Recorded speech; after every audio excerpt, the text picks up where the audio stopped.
John, thanks. Governor Greg Abbott has appointed an indicted Austin police officer accused of using excessive force during George Floyd protests in 2020 to Texas Regulatory Law Enforcement Agency. Justin Berry was among 19 Austin police officers indicted earlier this year. He's charged with 2 counts of aggravated assault by a public servant. Here's what Quanell X and Charles Adams have to say about it. Governor Abbott just made a move, I call it pulling a stunt, to send a message to all Texans. He appointed a police officer to the Regulatory Standards Commission here in Texas, where he's going to help shape the standards for all Texas police officers.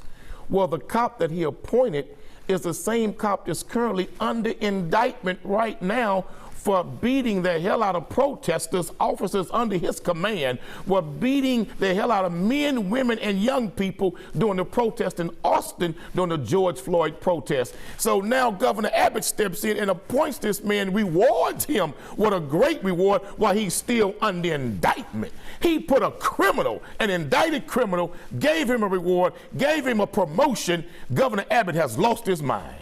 I think the truth matters, and it's very easy to use this colorful language, but you have an officer in Berry that his role in the use of less than lethal to subdue a rioting crowd is unclear. There's not any specifics. You've got an activist district attorney who is far more concerned about virtue signaling than he is about fighting crime in Austin, my hometown, where crime is out of control. And if this officer actually beat someone or hurt someone, then I think he should be held responsible for it. But this issue with the George Floyd protest is you had officers using less than lethal that they were instructed to try to quell a lot of rioting, a lot of violence, and now they're being indicted and being punished for using that, and I think it's a bit absurd. I can't speak to the appointment. I will agree with you, it is ill-advised and clearly just a political charade to appoint an officer under felony indictment for aggravated assault to any sort of regulatory board. This officer also ran unsuccessfully for a state house seat. It is politics, it is theater. The man is a but criminal. I don't think we can call him a criminal. He's an indicted criminal.